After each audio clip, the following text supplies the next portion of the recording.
Hi, my name is Neha Munisha and this is my Physics 2212 Lab 4 on bar magnets. The purpose of this lab is to measure the distance dependence of a magnetic field due to a small bar magnet and compare our measurements to our prediction using an experimental model as well as a computational model. After doing this experiment, we got the following results, where n is equals to minus 3.05 and mu is equals to 2.03 ampere meter square. We also saw that when the magnetometer is far away from the magnet, it measures a near zero magnetic field in the x direction, and if we move it closer to the magnet, the measured x component of the magnetic field increases. The fundamental principles and assumptions that we used in this experiment are the Biot-Savart law, the magnetic field of a dipole general formula, and the distance dependence of a bar magnet formula.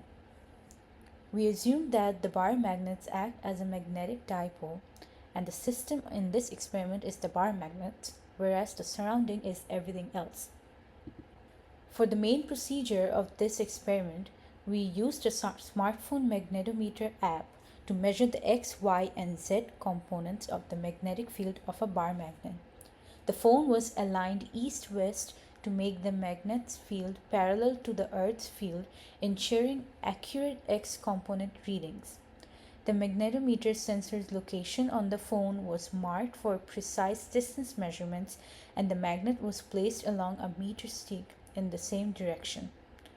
We measured the field strengths of 20, 70, 120, 170, and 220 microtesla at varying distances and got 3 readings for each value.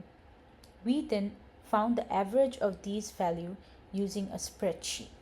This is our experimental data where we found the varying distance for a set magnetic field, and then we found the average. We then linearized the data and plotted it to find a straight line with negative gradient. Using the expression of the graph that we got from the Excel sheet, we can compare it with the general formula of the distance dependence of the bar magnet. Linearizing the general formula will show that natural log of k is the y-intercept of the graph. Using that, we can find k, which is 4.0678 into 10 to the power minus 7. In the same procedure, we find the value of mu, which is 2.03 ampere meter square. For part 2 of this experiment, we find the off-axis experimental data, where the same setup was used, but a second ruler was placed perpendicular to the first to measure the magnetic field at a 45-degree angle from the magnet's axis. The phone was positioned so that its sensor was at a set distance away, and the magnetometer app was used to record the x, y, and z components of the magnetic field. The y component was corrected by accounting for the Earth's magnetic field, and the resulting values were used to calculate the net magnetic field magnitude. This process was repeated 3 times, and the average data was recorded for comparison with theoretical calculations. We built a computational model in GlowScript to find a more accurate value of B net. We use a base code that was given to us and edit the code according to our measurements that we found earlier. We create a function named dipole B and use the formula of the Biot-Savart law so that it returns the value of B. We then set the scale with the B scale to 1000 and edit the observational axis and perpendicular axis. We then create 2 arrows to represent the magnetic field on axis. In the next part of the code, we draw 4 arrows to represent the magnetic field perpendicular to the axis. Finally, to visualize the magnetic field, we set d perp to 0.163 and print out the value of d. Finally, we need to draw an arrow to represent the magnetic field 45 degrees from the axis. The measured value for the net magnetic field was 6.338 10 to the power minus 5, whereas the value that we found from the computational model was 2.620 10 to the power minus 5. There is an approximate difference of 60%.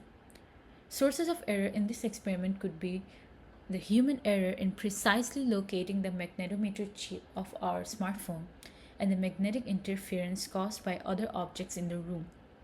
What if we hadn't oriented our experiment to compensate for magnetic north and had instead laid out our meter stick at some intermediate angle with respect to Earth's magnetic field? In this case, Earth's magnetic field is no longer zero in that direction and would interfere with the magnet's magnetic field, causing us to get inaccurate and skewed measurements. What if we were to stick two identical magnets together end to end and run the experiment again? The magnitude of the magnetic field should approximately be double but stay in the same direction. Thank you.